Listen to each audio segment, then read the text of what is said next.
There is widespread acceptance that cheap energy is a thing of the past. There are challenges and opportunities ahead. Governments, industry, consumers and citizens face important energy choices and changes. Many governments are committed to increasing the share of renewable in the energy mix. Energy companies are diversifying, adding renewable to their existing oil and gas operations. For the individual consumer and the business customer alike, the future is likely to bring an increasing range of options for energy saving or energy changes. How will we make those important decisions? How can we develop the evidence base that will enable planners, companies and individuals to make the best choice?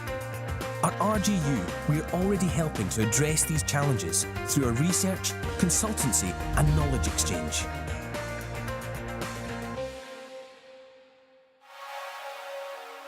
Working with partners across Europe, eHarbours is looking at the potential for smart energy solutions in harbour areas.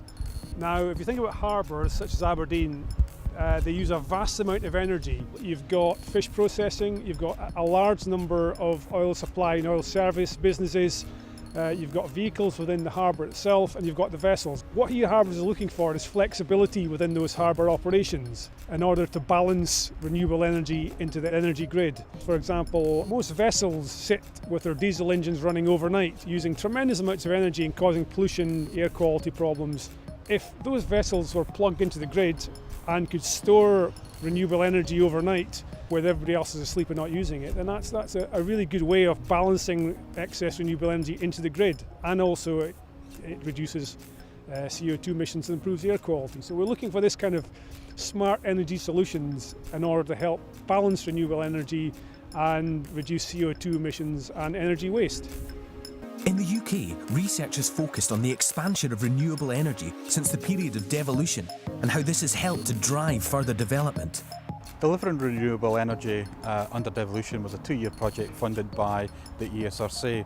What we found during the project was that the rapid expansion of renewable energy has coincided with the devolution process. Half of the UK's installed renewable energy capacity is in the devolved territories of the United Kingdom, in Scotland, Wales and also Northern Ireland. Deployment within Scotland to date has primarily been onshore wind. In Northern Ireland it has been micro, small scale focus on biofuels, and in Wales the focus has also been on onshore wind power deployment. Scotland is an interesting case because there has been successive Scottish Government all-party support for renewables. The business community has also bought into the renewables agenda. This of course has been quite important because it has allowed the Scottish Government and business interests in their negotiations with the Westminster Government to leverage extra power, for example, during the overall planning process. It's not just governments that need a sound knowledge base. The energy industry needs effective ways of managing and exploiting information to support decision-making, development and change. The Information Management Energy Forum was set up in 2010. It's a partnership between university and industry. It was set up specifically for knowledge sharing, and it brings together information management professionals from the oil and gas sector.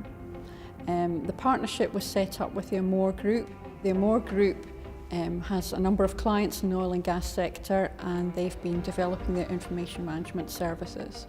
So we've built up a good quantity of data now, and we've hopefully got some publications coming out of that too, but we report back to industry so that they can identify areas for improvement and development in their services. The community comes together for regular meetings, quarterly meetings, and also for 2 seminars a year where we get industry experts in to share knowledge about information management, not just from the oil and gas sector but from other sectors too, so that the partners can learn from that. On an international scale, the work of our Centre for Understanding Sustainable Practice supports the development of energy practices and strategies. We've worked with local government, stakeholders in business and industrial, both in the Southeast Asian region and also the European and UK components, to build indigenous capability in policymaking and technology implementation, design and maintenance. This is all for social transformation and community empowerment. because energy access is actually a critical element in putting back in touch the people from post-conflict, post-disaster regions with their social and economic support systems. And this cannot be achieved simply by importing technology from the Western, educated, industrialized, rich, democratized nations, but rather the knowledge and skills has to be built and based in the impacted communities itself and not on the high academic or political levels. Addressing the challenges of carbon emission, estimation, pricing and forecasting, our research aims to further understand the effectiveness of energy policy. We'll be looking into energy demand estimation, carbon emission estimation, energy demand forecasting, carbon emission forecasting, carbon hedging, carbon pricing, and finally integrating it. Coming to the strand 1, we will be dealing with the global trade of a nation, and based on consumption-based approach, we will be estimating existing energy requirement and subsequently carbon emission due to it. The second strand would be forecasting of energy demand for next 10 to 15 years and carbon emission for next 10 to 15 years. And third strand would be carbon pricing volatility, carbon pricing forecast for EU carbon market. Finally, we will be integrating all these 3 strands into a software, graphical user interface using R and MySQL. Finally, it will be integrated into a single software wherein government bodies can take decision, and the output of the software will be on monetary basis so that they can estimate the effectiveness of their energy policy. The solutions to these energy challenges that face all types of societies cannot be based on technological development alone. We've found over the years that some of the main challenges faced by cities involve trying to understand how energy is being produced and how energy is then being used within the cities themselves.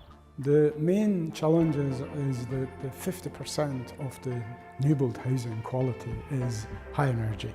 So we're trying to make a serious reduction on this. The main issues surrounding energy and social development are in terms of urbanisation, of overcrowding, of unrealistic expectations, of political tensions, of huge concerns of governance and the sharing of resources. Expansion in the energy sector just now presents Scotland and also countries globally with a huge opportunity.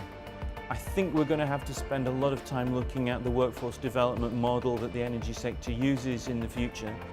Our future demands more smart people to take advantage of smart energy opportunities and challenges.